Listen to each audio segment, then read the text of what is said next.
네, 하나님 말씀은 디모데전서 4장 9절로 16절 말씀이 되겠습니다.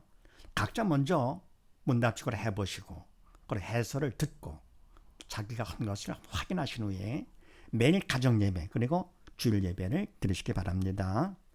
가문을 봅니다.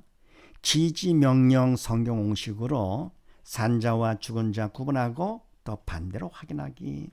말씀 볼 때 대충이 아니고 집중해서 보는데 그것도 공식을 갖고 보라고 그랬죠. 하나님께 주신 공식 갖고 볼 것 같으면 산자 죽은 자 쉽게 구분할 수가 있다. 하나님 기뻐하시느냐 아니냐로 구분할 수 있는 것이죠. 산자 쪽을 택하는 거.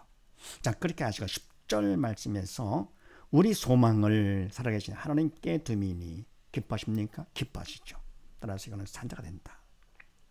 근데 이 소망이 뭡니까? 반대로 할 것 같으면 하나님께 두는 것이 아니라 세상 것 둔다. 육적인 것, 생명이 없는 것이죠. 그건 죽은 자들을 하는 것이죠. 세상 것이 잘 되는 것에 소망 둔다. 그것은 죽은 자들이 하는 것이고요. 영이여 생명을 하나님께 둔다. 그거는 산자가 되는 것이죠. 그 다음 11절 말씀에서 네가 이것들을 명하고 가르치라 기뻐하십니까? 기뻐하시죠. 산자가 됩니다. 가르치도록 하라. 명령어지게 되가죠. 산자가 되라. 그 다음에 반대로 할 것 같으면 됩니까? 이때 명어 가르치는 것이 믿음 안에 성령의 도로 쓰임 받아서 해야만 이것이 산자가 되는 것이지. 내가 할 것 같으면 내가 주체 그럼 이건 뭡니까? 죽은 자가 되는 것이. 아무리 하나님의 말씀을 명령하고 말씀을 가르친다 하되 뭡니까? 석유관같이 결국은 죽은 자가 되는 것이죠. 그래서 믿음으로 하느냐 아니냐로 산자 죽은 자 구분하는 것도 명심하시고요. 그 다음에 나번을 봅니다. 지지 문제 공식으로 1로 7과 무엇을 또 무엇으로 보나 확인하기. 네, 또 말합니다. 바로 우리가 문제를 만났을 때 우리는 문제가 괴로우니까 문제 고통에서 벗어나는 거를 생각하면서 문제 고통에서 벗어나는 것이 문제 해결로 착각하고 있는 것이죠. 그러려면 그것은 아니다. 하나님을 알려주기 위해서 하나님께서 문제 공식을 주셨다 그랬습니다. 그럼 어떻게 문제냐? 삶의 문제가 많잖아요. 네. 생활 문제, 육적인 문제. 그 모든 문제도 마찬가지고요. 고통에서 벗어나는 것이 문제가 아니다. 더불어 하나님의 말씀은 인간이 할 수가 없다. 어느 정도냐? 볼 수도 알 수도 행할 수가 없다.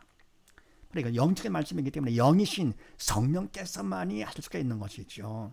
그러니까 내가 믿음이 있어 영이 살아야 말씀 보는 것이지요. 죽은 자가 뭘 봅니까? 만약 죽은 자가 본다 하면 그냥 문자를 보는 것이죠. 안다는 말은 뭡니까? 그거는 믿음으로 아는 것이 아니고 이성적으로 아는 것이죠. 그건 안 것이 아니죠. 서기관들만 말씀에 박사였지만서도 결국은 저주받은 거 아시잖아요. 그래 행하는 것도 마찬가지요. 이거는 인간이 행할 수가 없다. 그래 볼 수도 알 수도 행할 수도 없다. 근데 인간이 행했다 할 것 같으면 위선이죠. 바리새인같이 열심히 탁 신었습니다. 결국은 저주받았습니다. 영적인 것은 영이신 성령께서 하시는 것이고 그분이 하셔야 할 것 없으면 내가 믿음이 있어 영이 살아야 되며 산 것만큼 성령께서 보게 해주시고 알게 해주시고 도구로 삼아 행해 주시는 것이기 때문에 나는 되는 것이죠. 이렇게. 보게 되고 알게 되고 행하게 되는 것이죠. 이렇게. 해서 우리 하는 말씀은 영적인 문제가 된다. 근데 이와 같이 영육간의 모든 문제를 만났을 때 어떻게 하느냐? 네. 고통에서 벗어나면 문제가 다 해결이 아니다. 그래서 하나님께서 문제 공식화 주셨는데 자 그렇게 하시고 자 12절 말씀에서 믿는 자에게 본이 되어 하나님 기뻐하시죠.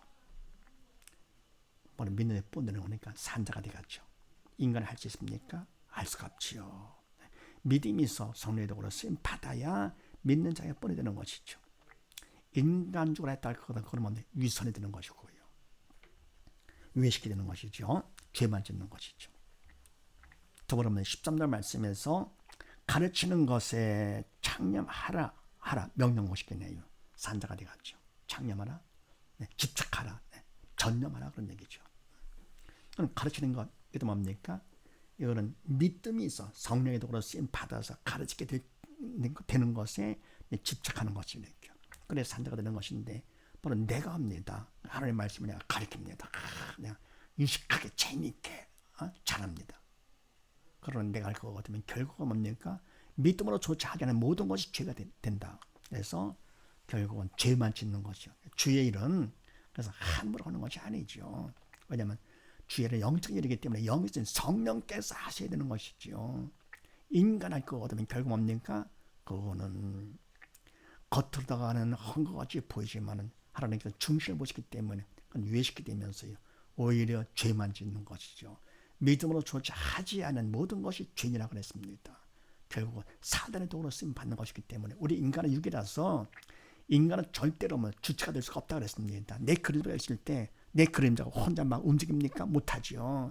내가 움직여야 되는데 나는 3차원, 그림자는 2차원. 그래서 2차원은 3차원의 그림자가 되는 것이고 3차원 나는 뭡니까? 4차원의 그림자, 영의 그림자가 되는 것이죠. 그래서 내가 믿음이 있다 할 것 없으면 성령의 그림자, 성령의 도구로 쓰임 받는 것이고 믿음이 없다 할 것 없으면 사단의 그림자, 사단의 도구로 쓰임 받는 것이죠. 그래서 믿음이 있다 하면 새 사람으로서 사언행의 주체가 성령님, 믿음이 없다 할 것 없으면 영이 죽은 자로서 뭡니까? 옛사람으로서 사언행의 주체가 사단 되는 것이죠. 내 생각 내가 하고 내 말 내가 하고 내 행동 내가 그게 아닙니다. 그래서 이와 같이 뭡니까? 결국은 하나님의 말씀을 가리키고 주의를 한다고 하더라도 믿음으로 하지 않은 것은 결국은 다 죄만 짓는 것이죠. 그래서 막 주의를 한다면서 그런 얘기가 있잖아요. 천국 가더니 예수님께서 가장 반가워하는 사람이 누구냐? 목사들이 반가워하더라. 왜냐면 목사가 내가 천국 오는 사람들 너무 드물기 때문에 직분도 그렇고요. 하는 일이 영적 일같이 보이지만 그것이 누가 하느냐가 중요합니다. 겉으로 볼 때 영적인 일이다가 중요한 것이 아니고 누가 하느냐로 구분되는 것이죠. 성령의 도구로 쓰임 받아야만 그것이 인간을 볼 때는 뭔데 아닌 것 같아 하더라도 영적인 일이죠. 그래서 뭔데가 사울 왕을 통해 가지고 아몬의 족장을 치되 어린애까지 다 죽이려고 했습니다. 인간을 볼 때 야 그럴 수 있냐 할지 모르겠지만 하나님의 뜻이죠. 그게 바로 선이고요. 근데 안 했잖아요. 다 안 죽이고 우양 새끼를 끌고 오고 그래가지고 그것 때문에 죄를 범했습니다. 인간 생각에. 그래서 보면 바로 믿음으로 하는 것이 가장 중요합니다. 내가 영에 살아서 성령의 도구로 쓰임 받는 거. 네. 그래서 이와 같이 문제가 있을 때 어떻게 하느냐? 첫 번째 누가 문제냐? 모든 문제는 사단이다. 꼭 명심해 마시고요. 그 다음에 두 번째 무엇이 문제냐? 믿음이 없어 영이 죽은 것이 문제다. 아시잖아요. 그렇죠? 세 번째 답은 뭐냐? 예수님이 답인데 내가 믿어야 되는 거죠. 믿은 만큼 내 거가 되면서 예수 믿음이 모든 문제의 해답이다. 삶의 모든 문제도 마찬가지로 인간 생각은 아닌 것 같잖아요. 그래도 바로 예수 믿음이 답입니다. 그러니까 인간 생각은 누가 문제냐? 그러면 뭐 부모가 문제가 자식의 문제가 이웃사람의 문제가 뭐 누가 원수가 문제가 아닙니다. 다 속는 거죠. 공식 따라 그대로 합니다. 그냥 처음에는 아닌 것 같다 하더라도 내가 나중에 하다 볼 것 같으면 나중에 야 이게 맞는 거라고 난 왜요? 믿음이 생겨요. 엄청 철들면 그때는 알게 되는 것이죠. 미리 그냥 믿고 순종하는 것이 가장 중요합니다. 뭐 안다고 그러면 안 됩니다. 그만큼 뭡니까? 더딘 자가 되고 나거자가 됩니다. 이게. 어른에게 앉지 않으면 결단과 천국을 못 간다고 했습니다. 그러면 너희가 서경이나 바리새인보다 더 어렵지 못할 것 같으면 천국 못 간다 그랬습니다. 믿음으로 어렵다라고 인정받는 것이지요. 그래서 그냥 공식 그대로 그냥 사단이다. 믿음 없이 영이 죽은 것이 문제다. 뭐 답은 뭐냐? 바로 예수 믿음이 답이다. 이렇게 따라오는 겁니다. 그다음 네 번째, 그럼 우리가 할 일이 뭐냐? 우리가 뭡니까? 아닌 것 같으니까 도움을 구해야 되겠죠. 간절히 기도로서 도움을 구한다. 내용은 뭐냐? 나의 믿음을 도와주시옵소서. 답을 구하는 것이죠. 믿음, 예수 믿음을 구하는 것이 해답을요. 그래서 나의 믿음을 도와주시옵소서 또는 나의 죄를 용서해 주시옵소서 하는 것이죠. 이거 아니면 나의 믿음을 도와주시옵소서 하시고요. 근데 우리가 다 육적인 도움을 구하려 합니다. 그러니까 병 낫게 해주시고요, 공부 잘하게 해주시고 돈 잘 벌이 이런 육적인 것은 내 뜻 이루어 주시옵소서. 그건 원래 기도가 아닙니다. 기도는 영적인 일이고 영에서 성령께서 주체가 돼서 해주셔야 할 그것이 바로 바른 기도가 되는 것입니다. 그런데 믿음 없어 영적 철없을 때는요, 그럴 때는 그거라도 해야 됩니다. 할 것 같으면 그 성의를 보셔 하나님께서 바른 길에 인도해 주시는 것이죠. 그것조차 안 할 거거든요. 어떻게 됩니까? 벗어날 길이 없습니다. 그럼 다섯 번째, 언제까지 하느냐? 언제까지? 마음의 평강이 올 때까지 한다. 왜냐하면 그거거든요. 마음의 평강은 믿음 받은 증거가 되기 때문에 믿음 받으면 그만큼 믿음을 통해 주님이 내 안에 들으시게 되고 주님은 평강의 주님이시기 때문에 내 마음의 평강이 되는 것이죠. 그러니까 문제 때문에 근심 걱정 부정적인 마음이었었는데 간절히 기도로 도움을 청하면서 나의 믿음을 좀 도와주십시오 했더니 뭡니까? 문제는 그냥 있는데도 마음이 편안해집니다. 바로 이 바람 뭡니까? 이미 응답 받은 것이죠. 그럼 문제가 끝난 것입니다. 눈에 문제가 보인다 해도 그거는 그림자밖에 안 되는 것. 그런데 속으면 안 되겠죠. 그래서 무릇 지킬 만한 것보다 더욱 내 마음을 지켜라. 생명의 근원이 이에서 남이라 그랬습니다. 어떻게 지킵니까? 주님이 내 안에 들어오시는 것이 마음 지키는 것이죠. 인간은 막 결심을 하고 마음 그게 아니죠. 네. 주님이 내 안에 들어올 것 같으면 내가 그렇게 애쓰고 하지 않는데 이왕 애쓰려면 기도할 때 그때 뭡니까? 간절히 부르짖어 기도하는 것이죠. 쉬지 말고 기도하면서 왜요? 그만큼 하나님께서 계속 쉬지 않고 도와주시겠다고 합니다.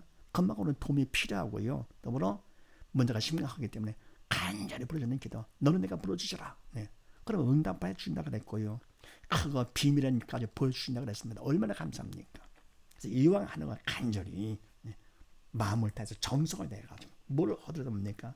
정성을 다해서 할 때 그만큼 남보다 앞서가는 것이니까 성공자가 되는 것이죠. 적당히 해서 될 일이 세상에 어디 있습니까? 그래가지고는 성공이 안 됩니다. 뭘 하더라도 공부를 해도 그렇고 일을 해도 그렇고 뭘 하더라도 없는 게 와지 예수 믿는 건 더욱더 그렇지. 자, 그 다음에 뭡니까? 여섯 번째는요. 그러면 왜 하나님께서 이런 문제를 허락하시느냐? 이유는 바로 믿음 받아 살려고 하는 것이다. 왜냐 그거든 믿음이 없어 영이 죽을 거거든 결국은 지옥 가서 영원히 고통당하니까. 우리가 문제 때문에 괴로울 때 하나님은 더욱더 마음이 괴로우시죠. 그래도 지옥 가서 고통당하는 거 그건 차마 못 보시기 때문에 그래서 문제를 허락하시면서 이유는 믿음 받아 살려고 하시는 것. 부모가 자녀를 혼낼 때 사랑의 매를 칠 때 사랑하니까 매를 치는 것이죠. 근데 고통당하는 그 자식보다도 매를 치는 부모 마음은 더 아픈 거 아닙니까? 세상만 해도 자식들은 눈물 날 때 부모들은 피눈물 난다 그랬습니다. 그럴 때 철들면 그때서 알게 되는 것이죠. 나중에요. 근데 하나님 아버지는 오죽하십니까? 더욱더 하십니다. 그래서 우리를 살리시기 위해서 어떻게 했습니까? 사랑으로 독생자를 보내주셨습니다. 그래서 주님께 십자가에 달리셔가지고는 피를 흘리시면서 엘렐리 라마 사막다니 그럴 때 하나님의 마음이 얼마나 아프셨겠습니까? 그걸 보시고 들으시면서 우리를 살리시고자 그래서 문제를 허락하시는 것. 사랑의 문제가 되는 것이죠. 명심하시고요. 그 다음에 일곱 번째 문제를 만났을 때 산자와 죽은 자 반응이 다르죠. 시험 문제를 놓고 우등생, 열등생 반응이 다른 것처럼 열등자는 뭡니까? 자기가 실력이 있는 줄 알았습니다. 그러다가 뭡니까? 시험 문제를 보고 그때서 알게 되는 거죠. 근심 걱정하면서 괴로워하는 것이죠. 마찬가지로 뭡니까? 죽은 자, 산 자 문제에 대한 반응이 다른데 죽은 자는 무엇을 보느냐? 문제를 보는 것이죠. 그런 마음이 부정적이 되는 것이죠.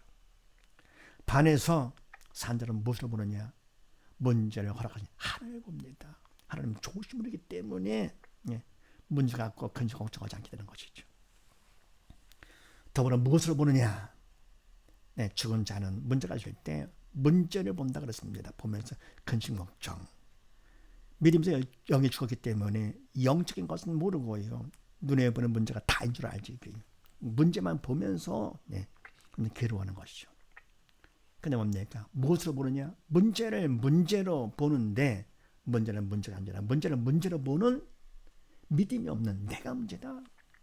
믿음이 없어 영이 죽었기 때문에 결국은 사단의 통치를 받다가 세상 사는 동안에도 근심 걱정하고 그냥 별게 다 걸리네. 그래서 널린 게 바로 문제다. 그래가지고 문제가 없는 가정도 없고 나는 그게 문제가 많아. 그것 때문에 괴로워하면서 살다가 결국은 주님께서 오시면 심판을 받아가지고요. 죽은 자가 돼가지고요. 결국은 사단과 함께 지옥에 영원히 고통당하니까 왜 태어났니? 차라리 태어나지 아니하면 낫던 것이죠. 그렇다고 인간으로 할 수 있는 건 아니고요. 하나님께서 이 땅에 태어나게 하시면서 바로 예수님을 거부치 말고 믿음으로 받아가지고는 아버지 집에 와서 영원히 함께 살자고 하신 것인데 왜 그걸 거부하는가? 네, 뭐 잘났다고 마음에 들지 않고 내 생각은 아닌 거 없고 해서 참 이유를 내는 것이지. 그래서 선택이 중요한 것입니다. 선택이요. 그래서 뭡니까? 더불어 산자는 어떻게 하느냐? 문제가 있을 때 문제를 허락하시면 하나님을 본다 그랬습니다. 우리는 이렇게 돼야 되겠죠. 하나님을 보면서 무엇으로 보느냐 문제를 믿음 받는 기회요 구원 축복의 통로로 본다. 믿음은 무엇보다 바꿀 수 없는 가장 귀한 것 아닙니까? 그래서 뭡니까? 믿음을 지키기 위해서 순교까지 하잖아요. 살아도 주를 위해서 살고 죽어도 주를 위해서 죽고. 왜요? 믿음, 예수 믿음이기 때문에 예수님께서 가장 귀하신 분, 창조주가 되시기 때문에요. 그래서 우리를 살리시고 이 땅에 오셔가지고 그 사랑 측량 못하는 사랑이죠. 감히 인간의 몸을 입고 이 땅에 오셨다. 바로 주님께서는 말처럼 천지만보다 창조하신 위대한 창조가 되시면서 우주 안에서 지구는 정말 먼지에 먼지만도 못합니다. 그런 지구에서 인간의 몸을 입고 이 땅에 오셔가지고는요. 우리 대신 모든 걸 다 담당하시고 고난을 받으셨습니다. 세상에 이런 사랑이 어디십니까?